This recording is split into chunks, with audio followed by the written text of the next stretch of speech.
Thank you.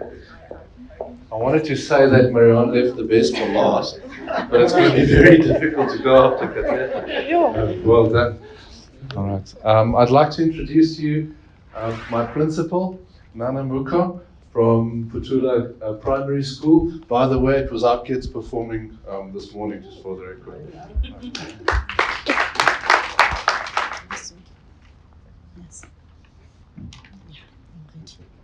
Good afternoon, ladies and gentlemen. I'm Nana Muku. As my partner said, I'm the principal of Putula Primary School at Bipatu.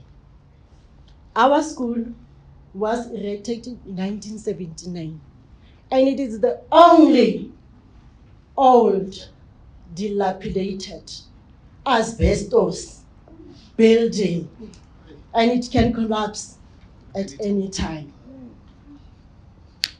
I've worked for the Department of Education for 30 years. 6 years as an HOD, 16 years as a principal. Our school is one of the best primary school in terms of performance, also in extra and core curricular activities. But you know what? When I joined the group, I was lost. But now, I'm found.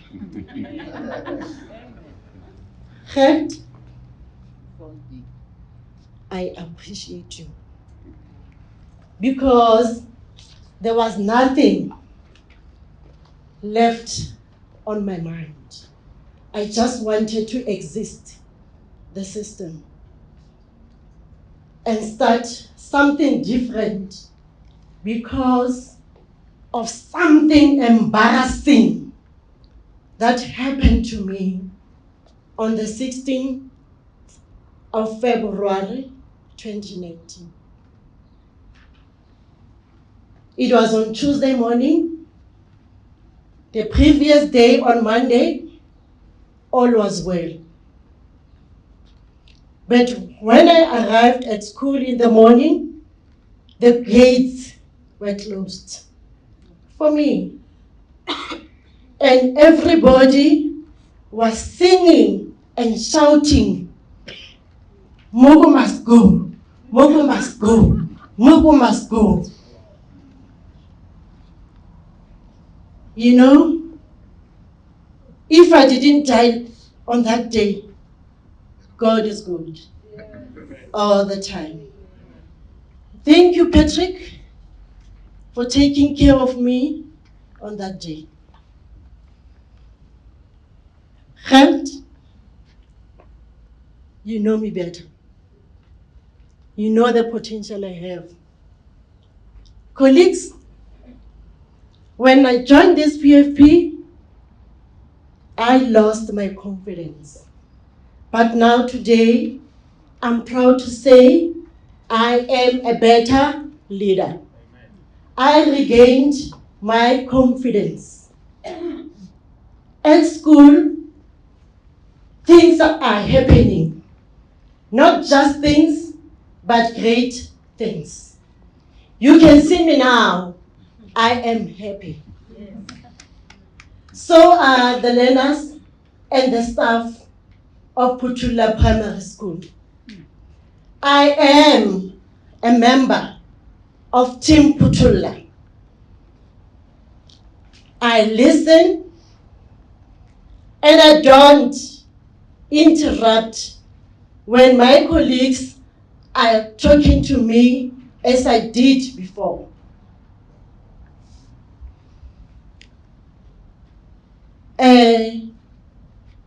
Last year, we won many awards. And they said it all.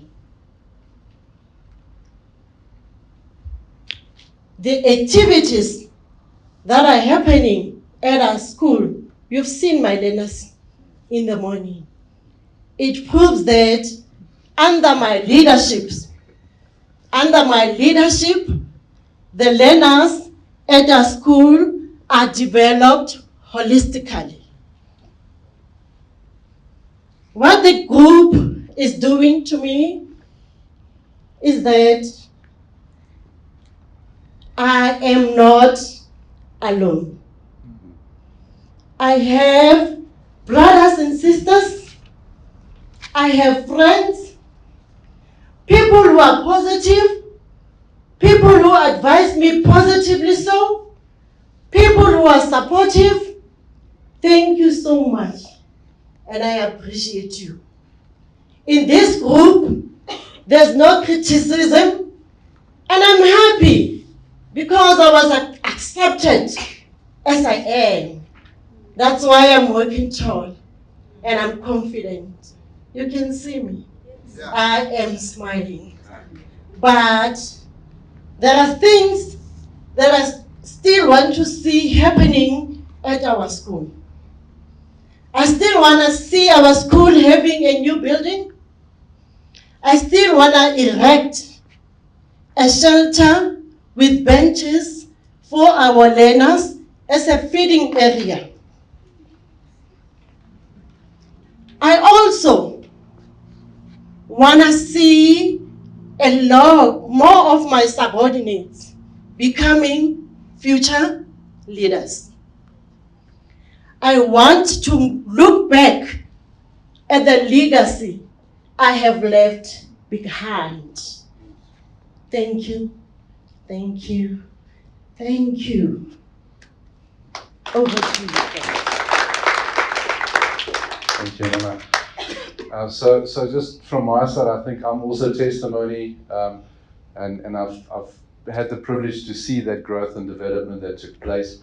The last time I visited the school, also spoke to the deputy president and the educators there, and also just got testimony from them in terms of the improvement in relationships. And that also feeds down to the next level of leadership within the school. So it starts at the top, but you can see it filtering through the rest of the school. We're both very competitive, so we believe that we've got the best partnership. But I think that there might be others in the room that feel exactly the same way as what we do. I wish that I could take credit for some of the growth and development that Nana had within this year, but I can actually not take credit for that. I think part of my reflection and the realization was that I think it's just the right thing at the right time. We had a crucial conversation at a critical time when you were at a low, and as the rest of you gave testimonials, it just reflected to me a little bit of that, where I think 2019 or this last year was a difficult year for a lot of people. 2019 or this last year was also a difficult year for myself. And I think most of the reflection that came out actually came from these low times. The story that Nana shared with you now is not a unique story, which was a big surprise to me, a big learning for me as part of this process as well. Working in the private sector, we're not necessarily used to that. So that was a big part of the learning for myself. But my reflection for this year, just also going through a tough year myself, is that your biggest growth and the biggest opportunities sometimes come from these most trying situations. I think when you're in that situation, you feel all alone, like you said. I think most of you said similar things as well. And I think this program gave a platform where you just got reminded that you're not alone and you're part of a community. And especially the principals showing support to each other. I think that was also one of the things that was great to see and reflect on. And knowing that some of the other principals are going through similar things, and you weren't aware of that. So yeah, that was, I think for me, some of my biggest growth and learning in this process. I think then everyone had an opportunity, but also just finishing it off a personal note and comment. I also had a crucial conversation with Marianne when I was at a low point. I think all of us did. So I think that's what Marianne was able to do during this last year, is to pick maybe that one moment where we needed her most and have a crucial conversation which I needed at that time, and that had a big impact. Don't underestimate the value that you had in all of us. So thank you very much.